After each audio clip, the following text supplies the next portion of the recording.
Welcome to Section 3. Amazing work. Keep it up and you'll have my job one day. Alcohol. Why is drinking and driving so dangerous? No one can drink more than one's limit and drive safely, no matter how much driving experience he or she has had. However, new drivers are affected even more than experienced drivers because they have to think more about what they are doing. Research has shown that the younger driver is affected more rapidly by alcohol.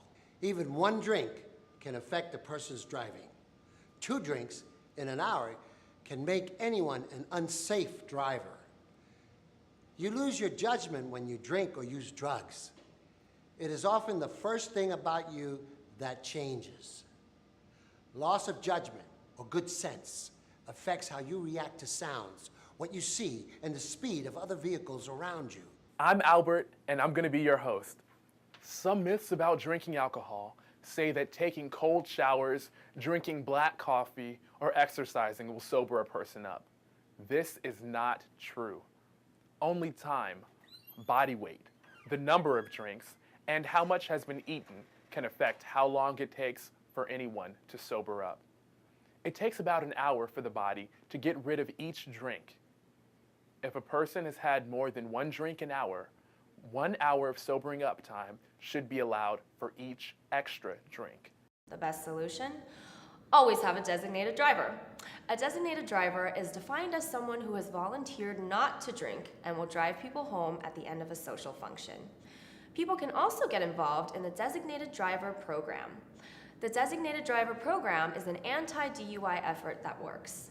The program encourages one individual to abstain from consuming alcoholic beverages for an outing so that he or she can be responsible for transporting the other members of the group safely. To be a designated driver, an individual should be at least 21 years of age and must possess a valid driver's license, must be a part of a group of 2 or more persons, and verbally identify himself or herself as the designated driver to the server. Must abstain from consuming alcoholic beverages for the duration of the outing. Must not be an otherwise impaired driver.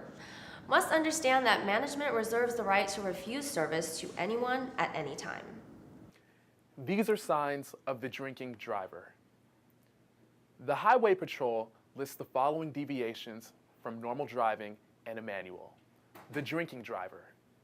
These are the signs they look out for in spotting a drunk driver. Number 1, unreasonable speed. Usually this is high. Number 2, driving in spurts, slow, then fast, then slow, etc. Number 3, frequent lane changing with excessive speed. Number 4, improper passing with insufficient clearance. Also taking too long or swerving too much in overtaking and passing. For example, over control. Number 5, overshooting or disregarding traffic control signals. Number 6, approaching signals unreasonably fast or slow and stopping or attempting to stop with uneven motion. Number 7, failure to dim lights to oncoming traffic. Number 8, jerky starting or stopping. Number 9, driving unreasonably slowly. Number 10, driving with windows down in cold weather. Number 11, driving or riding with your head partly or completely out of the window. This is the definition for blood alcohol content, or known as BAC. The amount of alcohol present in your blood as determined by analysis.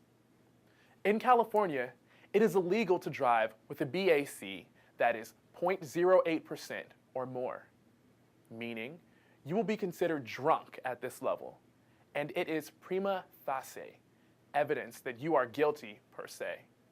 That is, the level in itself is considered to establish the fact.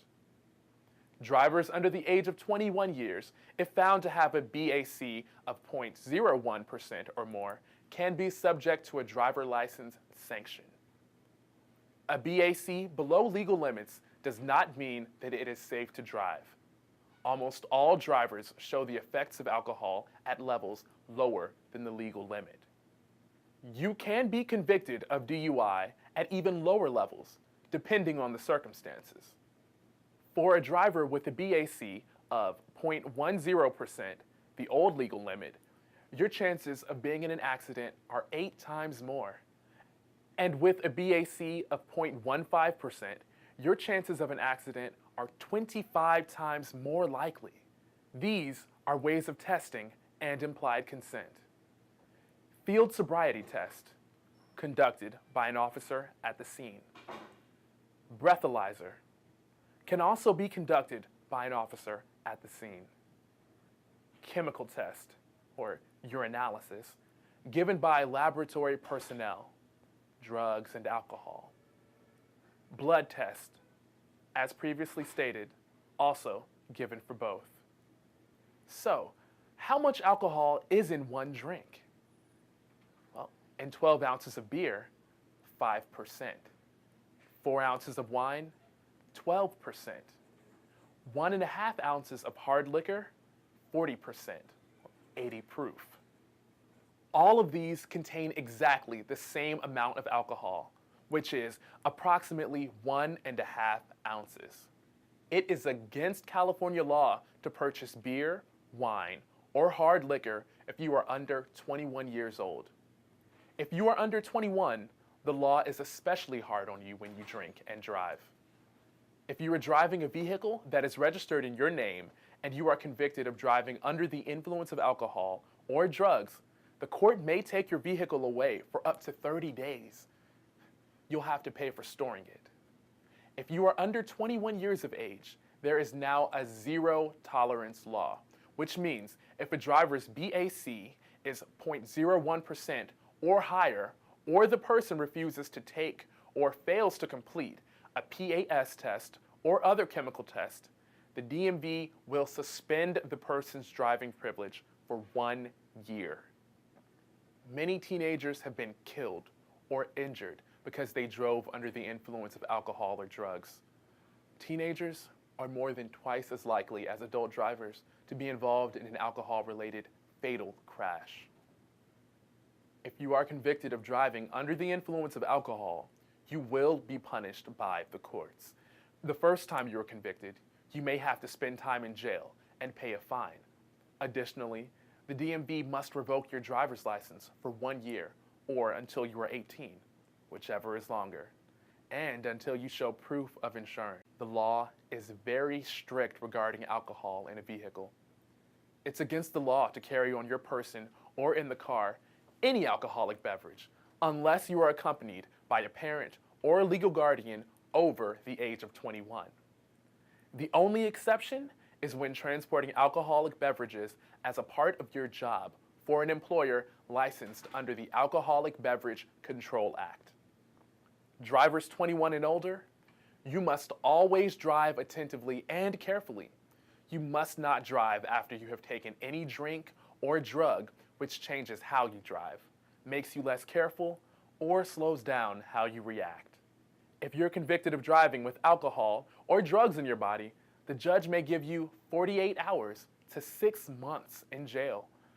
You will also have to pay between $390 to $1,000 in fines the first time you were convicted. In addition, you may lose your license for up to 6 months, or the state may let you drive for a time while closely watching your driver record. If the vehicle is registered in your name when you are convicted of driving under the influence of alcohol or other drugs, the court may take your vehicle away for up to 30 days. You will have to pay for storing it. The following information was prepared by the DMV in cooperation with the CHP, Office of Traffic Safety, Department of Alcohol and Drug Programs, and Department of Justice. There is no safe way to drive while under the influence. Even one drink can make you an unsafe driver. Drinking affects your blood alcohol concentration. It's illegal to drive with a BAC of 0.08%, 0.04% if you drive commercial vehicles, or 0.01% or more if under 21. Even a BAC below 0.08% does not mean that it is safe or legal to drive. The charts show the BAC zones for various numbers of drinks and time periods. How to use these charts? Find the chart that includes your weight. Look at the total number of drinks that you have had and compare that to the time shown. You can quickly tell if you are at risk of being arrested. If your BAC level is in the gray zone, your chances of having an accident are 5 times higher than if you had had no drinks, and 25 times higher if your BAC level falls into the black zone. This is a technical note. These charts are intended to be guides and are not legal evidence of the actual blood alcohol concentration. Although it is possible for anyone to exceed the designated limits, the charts have been constructed so that fewer than 5 persons in 100 will exceed these limits when drinking the stated amounts on an empty stomach. Actual values can vary by body type, sex, health status, and other factors.